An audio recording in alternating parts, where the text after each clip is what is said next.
Good evening दोस्तों, मैं आपका दोस्त रोहित आपके अपने YouTube चैनल में हार्दिक स्वागत करता हूं। आप देख रहे हैं आपका अपना YouTube channel Haryana power point. तो बेटा हमने पीछे एक टॉपिक किया था, जो हमने स्टार्ट किया था टॉपिक हिस्ट्री ऑफ कंप्यूटर। तो देखो फंडामेंटल का हमारा टॉपिक चल रहा है।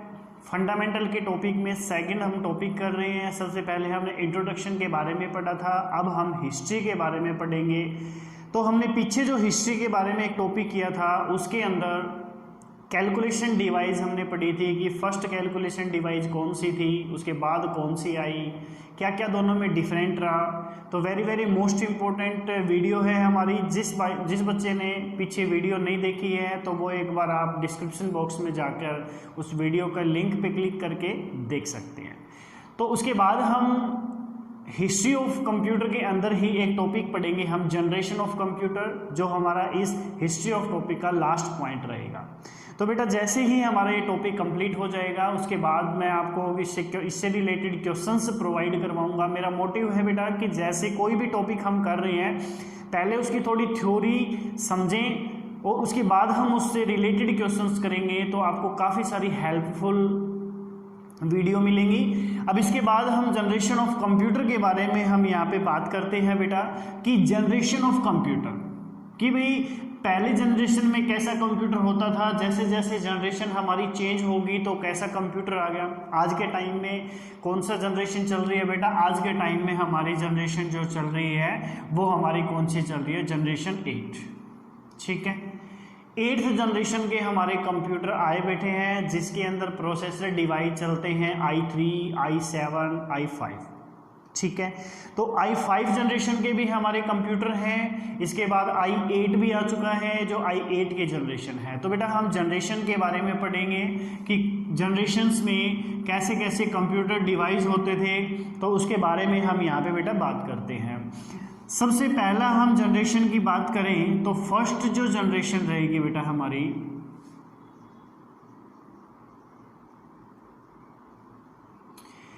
तो बेटा यहाँ पे जो फर्स्ट जनरेशन है, सबसे पहले फर्स्ट जनरेशन कब से स्टार्ट हुई बेटा? सबसे पहले फर्स्ट जनरेशन की अगर हम बात करेंगे 1940 टू 1956। ठीक है बेटा, तो 1940 से लेकर 1956 तक पहली जनरेशन चली थी। पहली जनरेशन में जो कंप्यूटर के अंदर जो यूज होते थे वो कौन से थे? Vacuum tube. वैक्यूम ट्यूब नाम से कंप्यूटर हमारे इसके अंदर चलते थे बेटा। वैक्यूम ट्यूब जो कंप्यूटर थे हमारे कैसे काम करते थे? वैक्यूम ट्यूब क्या है बेटा? वैक्यूम ट्यूब जो कंप्यूटर होते थे हमारे काफ़ी लार्ज कंप्यूटर होते थे। इलेक्ट्रिक जो पावर है वो ज़्यादा से ज़्यादा लेते थे। एक कंप्यूटर को रखने के लिए हमें काफ़ी स्क्वायर फुट एरिया के अंदर जगह चाहिए थी, तभी हम इसके अंदर वैक्यूम ट्यूब यानी फर्स्ट जनरेशन को रख सकते थे बेटा। जो ये मशीन थी इसके अंदर बाइनरी नंबर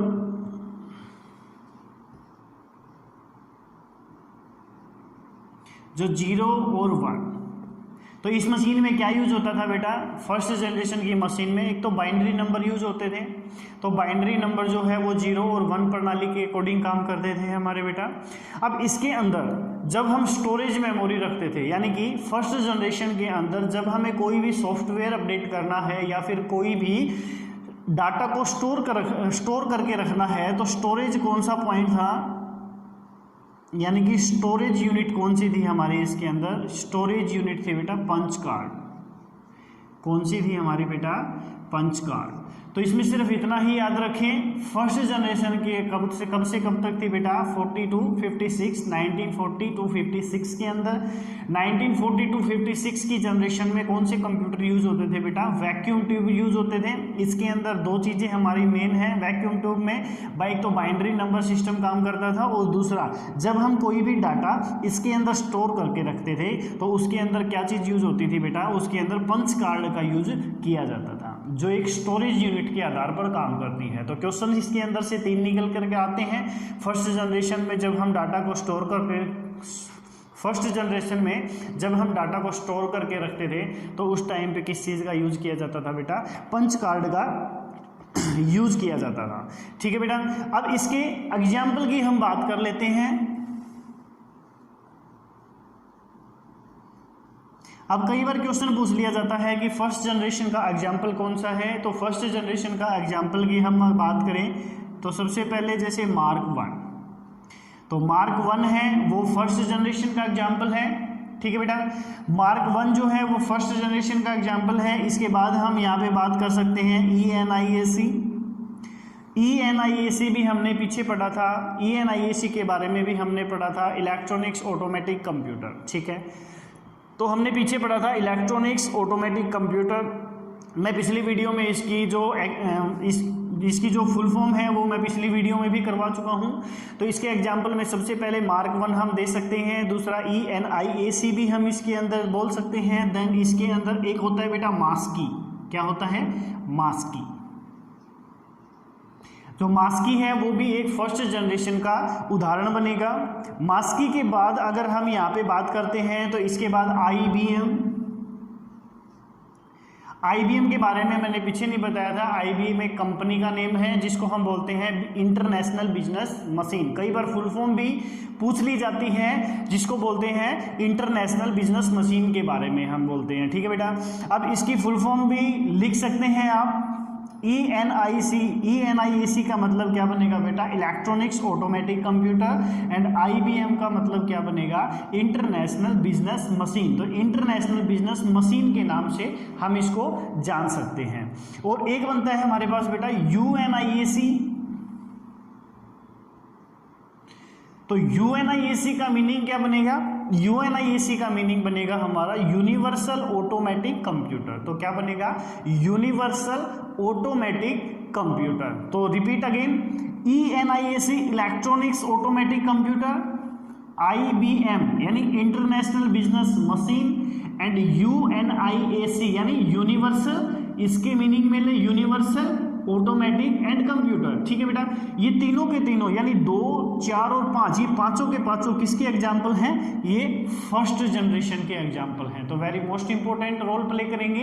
तो ये चीज हमें एक जनरेशन के अंदर फर्स्ट जनरेशन को पढ़ रहे हैं तो इन चीज़ों को हमें ध्यान में रखना बहुत ही जरूरी है। तो इसको एक बार आप नोट कर लें बेटा, बहुत ही इंपॉर्टेंट रोल प्ले करेगा।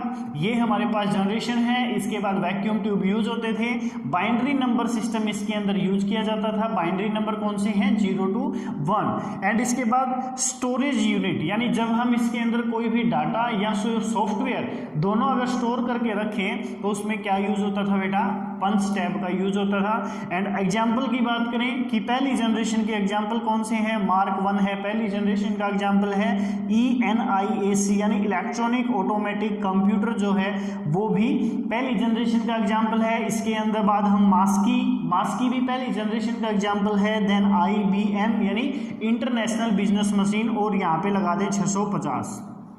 ठीक है, IBM खाली नहीं लिखेंगे। IBM अगर अकेला लिखेंगे तो वो क्या बन जाएगा? वो हमारे कंपनी का नेम बन जाएगा। बट ये हमारे पास एक फर्स्ट जनरेशन का एग्जाम्पल बन जाता है IBM 650। तो IBM 650 के माध्यम से अगर हम यहाँ पे बात करते हैं तो international business machine and UNIAC यानी यूनिवर्सल ऑटोमेटिक कंप्यूटर के नाम से हम जानते हैं बेटा इसको। तो आप एक बार इसको अच्छे से नोट कर ले। मैं आपको 1 मिनट का टाइम दे रहा हूँ, या तो इसका स्क्रीनशॉट ले सकते हैं या फिर आप अपने कॉपी में या नोटबुक में अच्छे से नोट्स बना सकते हैं।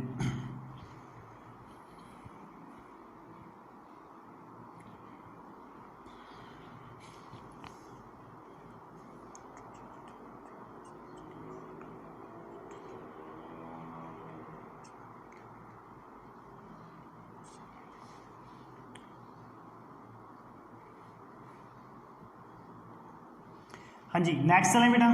गुड।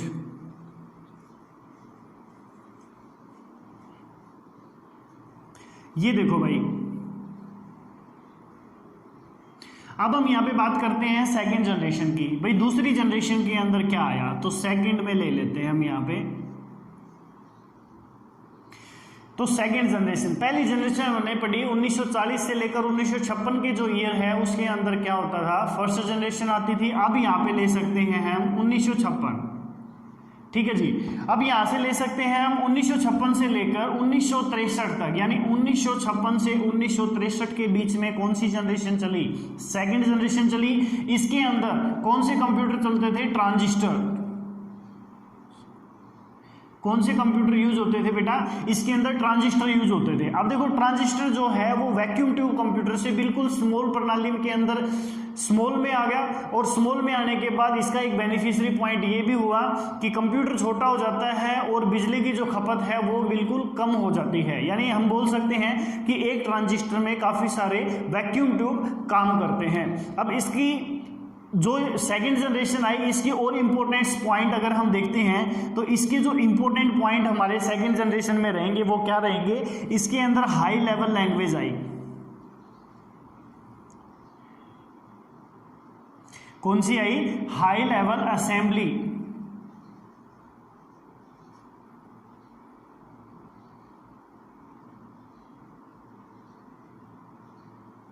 तो इसके अंदर एक तो high level assembly language I, ठीक है, इसमें हाई लेवल असेंबली लैंग्वेज का प्रयोग किया गया सेकेंड जनरेशन में। अब सेकेंड जनरेशन की बात करें तो सेकेंड जनरेशन में इसके अंदर स्टोरेज यूनिट में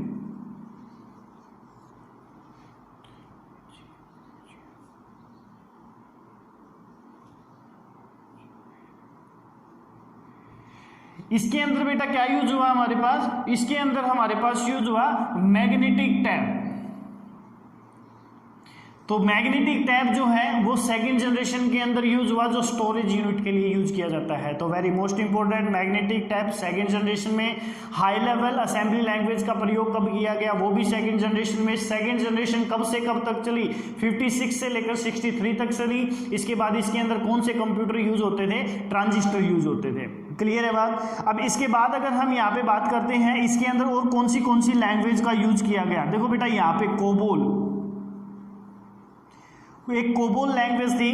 कोबोल लैंग्वेज का भी सेकंड जनरेशन के अंदर यूज किया गया। कोबोल को हम बोल सकते हैं फुल फॉर्म में कॉमन बिजनेस ओरिएंटेड, ठीक है। तो कॉमन बिजनेस ओरिएंटेड लैंग्वेज, तो कॉमन बिजनेस ओरिएंटेड लैंग्वेज का मतलब ये एक बिजनेस लेवल लैंग्वेज है जो स्पेशली बिजनेस पर्पज के लिए यूज की जाती है, जिसके अंदर हम एक एग्जांपल के रूप में ले जैसे टैली, तो वो भी क्या है, वो एक कोबोल लेवल लैंग्वेज है, हाई लेवल लैंग्वेज बोल सकते हैं, ठीक है। तो इसमें हाई लेवल लैंग्वेज आई हमारी, कोबोल आई। अब इसके बाद दूसरी, इसके बाद लैंग्वेज आई हमारी कौन सी, फोर्ट्रॉन। फोर्ट्रॉन को हम क्या बोल सकते हैं, फॉर्मूला ट्रांसलेटर।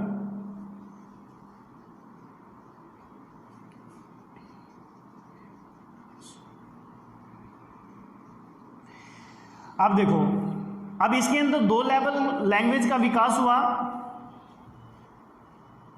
अब देखो कौन सी लेवल लैंग्वेज का विकास हुआ, एक तो कोबोल का विकास हुआ और जो एक फोर्ट्रॉन का विकास हुआ। ये दोनों की दोनों कौन सी हैं, ये दोनों की दोनों हाई लेवल लैंग्वेज हैं। और ये किसने विकास किया इसका IBM कंपनी ने इसका विकास किया। तो बेटा देखो इसमें बहुत अच्छी चीजें हैं समझने की, जिसमें से एक क्वेश्चन 100% पूछा जाता है भाई। ये जरूरी नहीं है कि इसका सेशन ही पूछ लें, इनसे रिलेटेड भी कुछ इंपॉर्टेंस पॉइंट है हमारे जो जिसमें क्वेश्चन पुट किया जा सकता है। तो रिपीट अगेन, दोबारा देखें, सेकेंड जनरेशन के अंदर कब से कब तक सेकेंड जनरेशन चली, यानी 1956 से लेकर 1963 तक।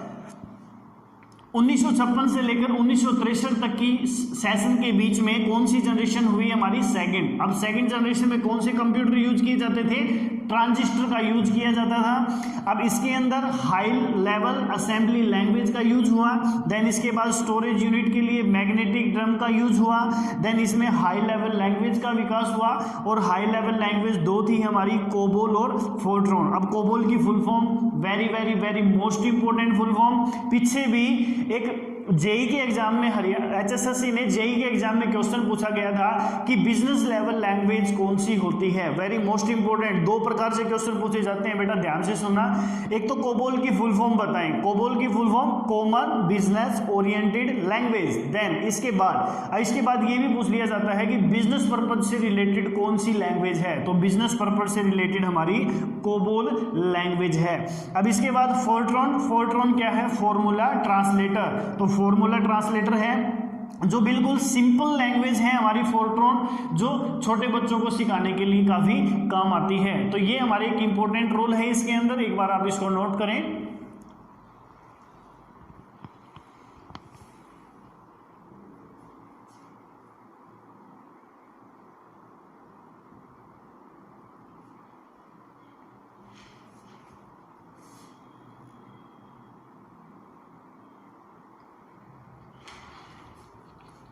हाँ जी, अब थर्ड लेवल पे चलते हैं हम।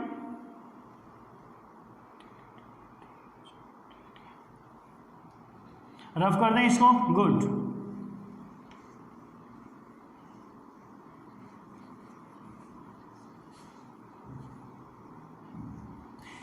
अब यहाँ पे बात करते हैं हम थर्ड लेवल लैंग्वेज की। थर्ड लेवल लैंग्वेज में क्या क्या आया। जैसे जैसे हमारी सेशन चेंज होता जाता है वैसे वैसे ही, जैसे जैसे आईटी डिपार्टमेंट डेवलपमेंट करता जाता है वैसे वैसे ही जनरेशन भी हमारी चेंज होती रहती हैं। थर्ड जनरेशन के अंदर, थर्ड जनरेशन में क्या आया बेटा, आईसी, जिसको बोलते हैं इंटीग्रेटेड सर्किट। ठीक है, तो इसको क्या बोलते हैं, इसको बोलते हैं इंटीग्रेटेड चिप बोल सकते हैं।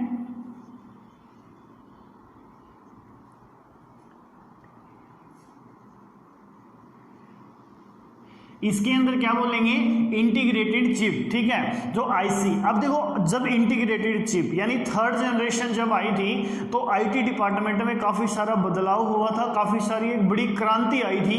अब इस क्रांति में क्या क्या चीज हुई, चेंज हुई, वो चीज हम देखेंगे। बड़ा अच्छा पॉइंट है। अब देखो थर्ड जनरेशन में क्या आया, आईसी यानी इंटीग्रेटेड सर्किट। अब इसके सेशन की अगर हम बात कर लें तो 1963 से लेकर, अब ये जो है वो 1963 से लेकर 1971 तक की जो जनरेशन चली वो हमारी कौन सी चली बेटा, थर्ड जनरेशन चली।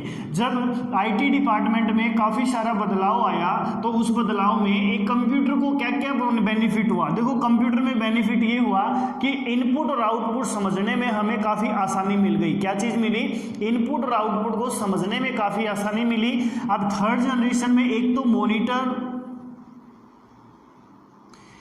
मॉनिटर का डेवलपमेंट हुआ बेटा, एक तो मॉनिटर का इसके अंदर काफी सारा डेवलपमेंट हुआ है। और मॉनिटर के साथ साथ हम यहाँ पे बोल सकते हैं टाइपिंग यानी कीबोर्ड। तो इनपुट के लिए इनपुट और आउटपुट में काफी सारा चेंज हुआ। इनपुट हम कीबोर्ड के साथ डाल सकते थे, देन आउटपुट में हम मॉनिटर के साथ चेक कर सकते थे कि हम क्या लिख रहे हैं और क्या नहीं लिख रहे हैं। आप देखो थर्ड जनरेशन में सबसे बड़ा क्रांति तो ये आई कि उसके अंदर मॉनिटर और कीबोर्ड का डेवलपमेंट हुआ। तो बोल सकते हैं क्वेश्चन कि भी कीबोर्ड यानी कीबोर्ड और मॉनिटर का कौन सी जनरेशन में डेवलपमेंट हुआ था, तो जनरेशन में कौन सी में हुआ था बेटा, थर्ड जनरेशन के अंदर मॉनिटर और कीबोर्ड का डेवलपमेंट हुआ। अब इसके बाद की अगर हम यहाँ पे बात करें तो जो रैम है, यानी रैम को हम क्या बोलते हैं, रैम को बोलते हैं रैंडम एक्सेस मेमोरी। तो इसको क्या बोलते हैं, रैंडम एक्सेस मेमोरी। यानी कि रैंडम एक्सेस मेमोरी की यानी इसमें क्या हुआ, इसमें स्पीड इंक्रीज हुई। ओके, तो यानी कि थर्ड जनरेशन में जो रैम आई थी उसके अंदर क्या फायदा मिला रैम को, इसकी स्पीड को थोड़ा इंक्रीज किया गया। और इसके अंदर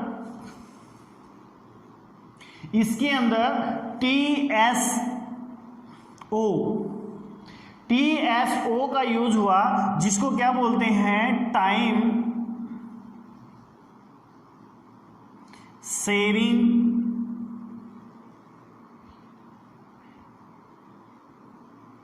ऑपरेटिंग सिस्टम। तो जिसमें TSO का यूज हुआ, जो टाइम शेयरिंग ऑपरेटिंग सिस्टम का भी विकास हुआ। टाइम शेयरिंग ऑपरेटिंग सिस्टम का विकास हुआ तो इसमें भी काफी सारा चेंज हुआ, जिसमें हम क्या कर सकते थे, डाटा एक जगह से दूसरी जगह पे ट्रांसफर करने में हमें काफी सारी हेल्प मिलती थी। ठीक है, और इसके अंदर एक हाई लेवल लैंग्वेज आई बेटा, जिसको हम नाम देते हैं बेसिक। क्या नाम देते हैं, बेसिक। अब वेरी मोस्ट इंपोर्टेंट, बेसिक जो लैंग्वेज है वो एक हाई लेवल लैंग्वेज है। आगे मैं आपको बताऊंगा कि लैंग्वेज का एक स्पेशल क्लास लेकर आऊंगा मैं, कि लैंग्वेज कंप्यूटर में कितनी प्रकार की होती हैं और कौन सी लैंग्वेज कैसे कैसे यूज की जाती है, उसके बारे में भी हम सारा पढ़ेंगे। तो अभी इतना ही पढ़ें, जो बेसिक है वो क्या है, वो एक हाई लेवल लैंग्वेज है।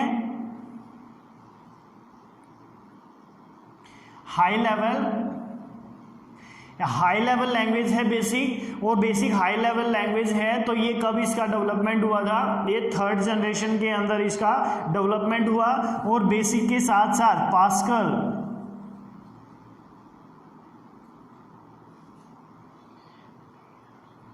इसके बाद पास्कल लैंग्वेज भी जो है PASCAL। तो बेटा इसके बाद पास्कल भी जो लैंग्वेज है वो भी हमारी कब डेवलपमेंट हुई है बेटा, वो थर्ड जनरेशन के अंदर ही इसका डेवलपमेंट हुआ है। तो आपको स्क्रीनशॉट ले सकते हैं या वीडियो को रोक कर आप अच्छे से इनको नोट कर सकते हैं। रिपीट अगेन, थर्ड जनरेशन में इंटीग्रेटेड चिप आई जो 1963 से लेकर 71 तक इसमें काम हुआ। देन इसके अंदर जब थर्ड जनरेशन में इंटीग्रेटेड चिप आई थी तो आईटी डिपार्टमेंट में काफ़ी सारा बदलाव हुआ था, काफ़ी क्रांति आई थी। उसका एक बेनिफिट ये भी हुआ हमें कि इनपुट और आउटपुट में काफ़ी सारी हेल्प मिली। तो इसमें मॉनिटर और कीबोर्ड का डेवलपमेंट हुआ। इसके बाद रैम जो है रैंडम एक्सेस मेमोरी की स्पीड को इंक्रीज किया गया ताकि काम करने की जो प्रणाली है उसमें वृद्धि की जा सके। देन इसके बाद TOS time sharing operating system भी हमारा थर्ड जनरेशन में इंक्रीज हुआ। देन इसके बाद बेसिक और पास्कल। आप ध्यान रखना सेकेंड जनरेशन में तो क्या डेवलप, कौन सी लैंग्वेज यूज हुई थी? सेकेंड जनरेशन में फोर्ट्रॉन एंड कोबोल यानी दो हाई लेवल लैंग्वेज का डेवलपमेंट हुआ था। थर्ड जनरेशन में बेसिक और पास्कल दो लैंग्वेज का डेवलपमेंट हुआ था। तो इसको आप नोट कर लें बेटा एक बार।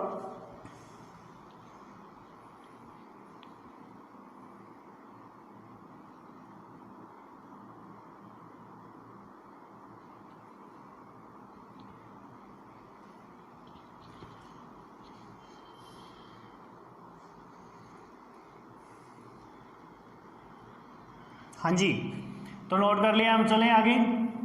गुड।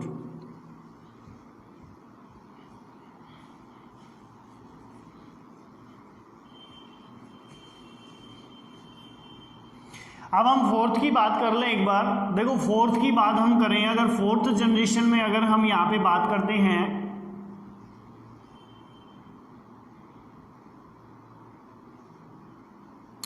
तो फोर्थ जनरेशन जो है बेटा वो 71 से लेकर 1989 तक काम किया इसने।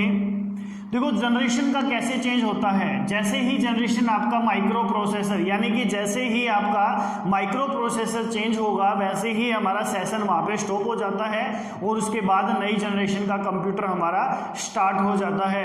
यहाँ पे 71 से लेकर 89 तक जो सेशन हमारा चला वो किसका चला? Micro processor.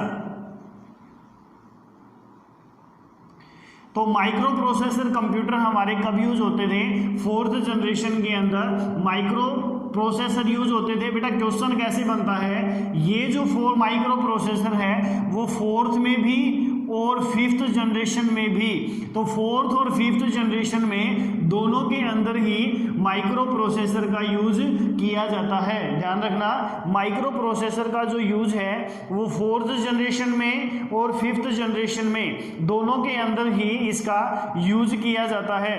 अब फोर्थ जनरेशन के अंदर बेटा क्या हुआ था? सी लैंग्वेज, हाई लेवल लैंग्वेज कौन सी आई थी? सी लैंग्वेज का डेवलपमेंट इसके अंदर किया गया था और सी के साथ साथ MS डोज। क्या बेटा?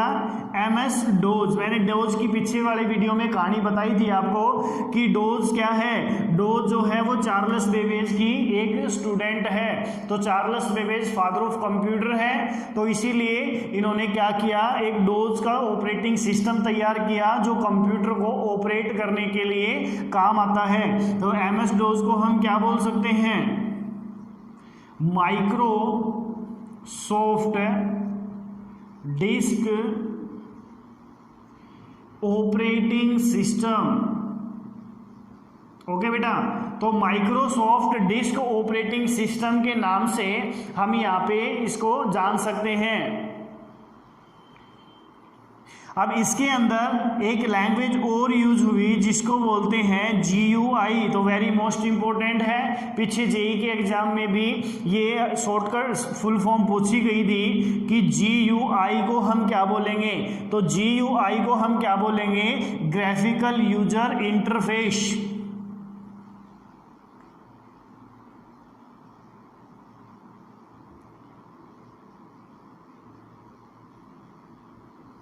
तो इसको अच्छे से नोट कर लें। तो ग्राफिकल यूजर इंटरफेस के नाम से हम यहाँ पे इसको जान सकते हैं। तो very very very most important questions हैं हमारे। तो ये हमारी जनरेशन थी बेटा कि जो हमने जनरेशन इसके अंदर पढ़ी है। अब इससे रिलेटेड देखो कुछ क्वेश्चंस करेंगे हम, 5-7 क्वेश्चंस हैं मैं लेकर आया हूं आपके सामने कि इससे रिलेटेड क्या क्या क्वेश्चंस आपके सामने फेस हो सकते हैं। तो इससे रिलेटेड जो क्वेश्चन आपके फेस होंगे वो हम यहाँ पे देखेंगे। पहले एक बार इसको आप अच्छे से नोट कर लें। नोट करेंगे तो आपको क्या रहेगा, आसानी रहेगी, आपके नोट्स साथ साथ बन जाएंगे। देखो 5th जनरेशन और 4th जनरेशन को मैंने इसी के साथ कंबाइंड कर दिया है। तो दोनों 1971 से 89। अब 5th जनरेशन में सेशन की अगर हम बात कर लें तो 1989 से लेकर एट प्रेजेंट बोल सकते हैं, यानी कि अब तक जो है वो काम कर रहा है। यानी 2020 तक हम बोल सकते हैं कि वो काम कर रहा है। तो यहाँ तक एक बार आप इसको अच्छे से नोट करें।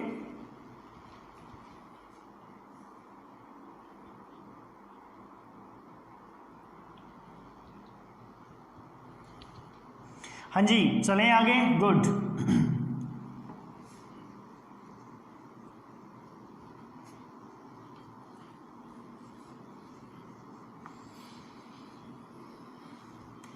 तो बेटा यहाँ पे देखो कि अब हम यहाँ पे बात करते हैं क्वेश्चंस की कि जो जनरेशन ऑफ कंप्यूटर है उससे रिलेटेड आपसे कैसे कैसे क्वेश्चंस को फेस किया जाता है। अब देखो यहाँ पे पहले क्वेश्चंस की अगर हम यहाँ पे बात कर लें, पहले क्वेश्चंस में कैसे आपके सामने क्वेश्चन आएगा। क्वेश्चन रख दें आपके सामने कि प्रथम बिजली से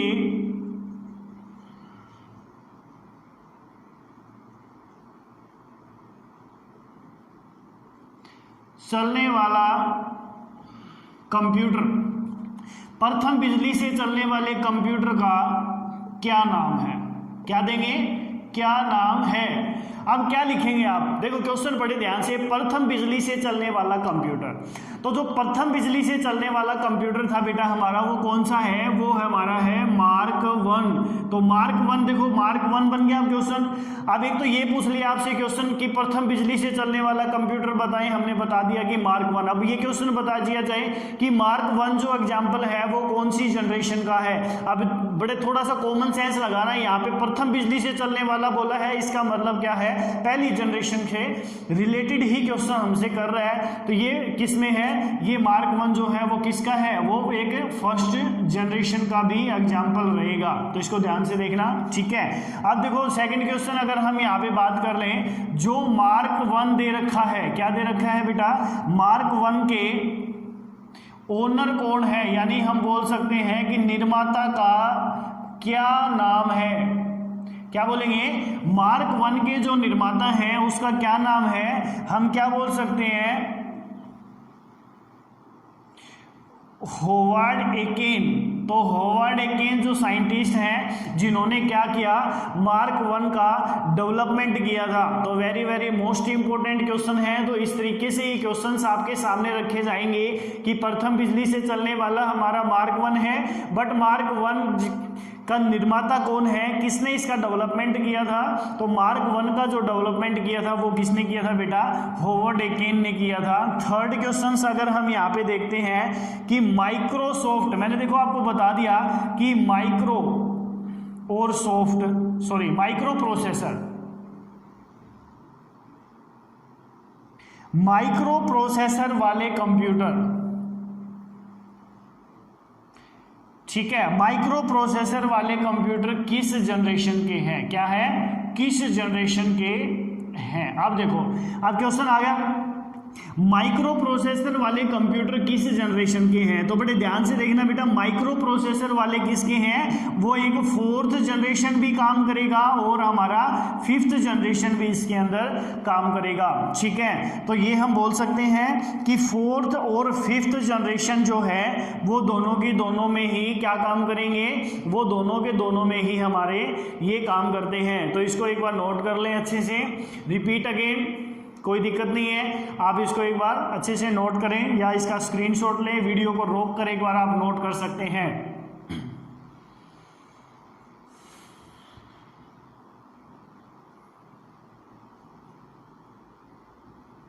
नेक्स्ट, चले बेटा, शाबाश।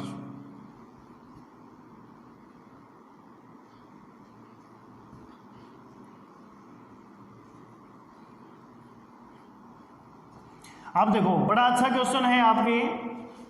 अब मैं क्वेश्चन इसके हिस्ट्री में से ही बता रहा हूं। तो हिस्ट्री में से एसएससी सीएचएसएल में पूछा गया था। एसएससी सीएचएसएल 2016 के अंदर एक क्वेश्चन आया था, एसएससी ने पूछा था। और वो एसएससी ने क्या क्वेश्चन किया था, बड़े ध्यान से देखना, कि कृत्रिम बुद्धि वाले कंप्यूटर, कौन से? कृत्रिम बुद्धि, यानी कि आर्टिफिशियल इंटेलिजेंसी, कृत्रिम बुद्धि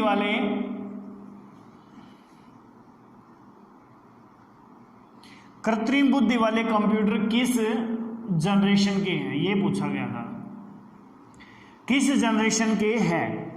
तो देखो बेटा, कृत्रिम बुद्धि वाले कंप्यूटर आर्टिफिशियल इंटेलिजेंसी, यानी कि आर्टिफिशियल इंटेलिजेंस जो है वो कंप्यूटर कौन सी जनरेशन के हैं। तो ध्यान से देखना, ये किसी भी जनरेशन के नहीं है। ध्यान से देखना, आंसर क्या रहेगा कि ये किसी भी जनरेशन के नहीं है, क्योंकि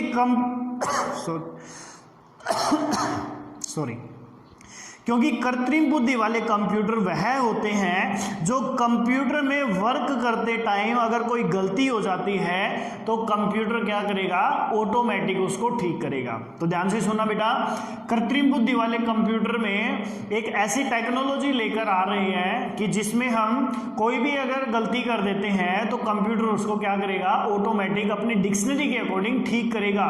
तो अभी वह जनरेशन जो है वो डेवलप नहीं हुई है, और काफ़ी साल से आईटी डिपार्टमेंट जो है उस पर एक ऑफिशियल वर्क कर रहा है। तो इसीलिए हम इसको बोल सकते हैं अभी तक कि ये किसी भी जनरेशन के नहीं है। तो काफ़ी इंपॉर्टेंट है, रोल प्ले करेगा। अब इसके बाद अगर हम नेक्स्ट क्वेश्चन की बात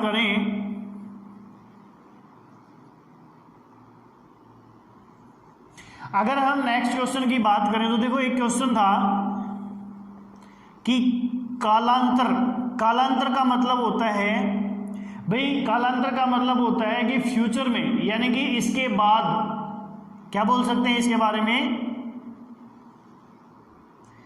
इसके बाद, ठीक है, कि कालांतर में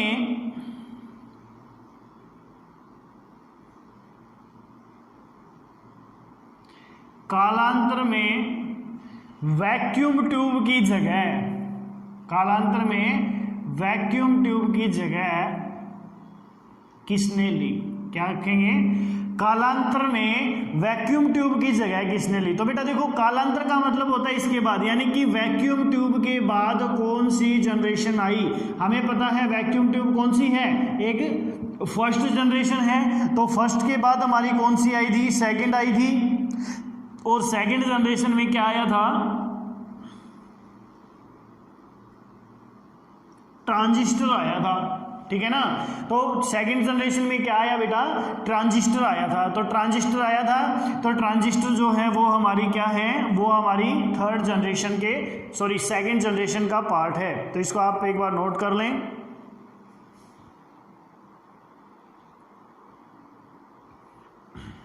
तो एक और क्वेश्चन हम यहां पे करते हैं।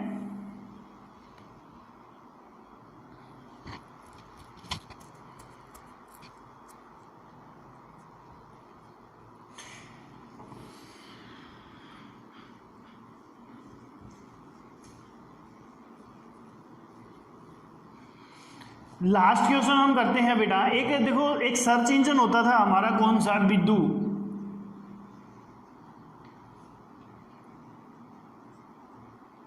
इसे थोड़ा एक्स्ट्रा क्वेश्चन करवा रहा हूं एक आपसे कि बिद्दू क्या है। देखो बिद्दू जो होता है ना बेटा, वो क्या होता है, वो एक सर्च इंजन है।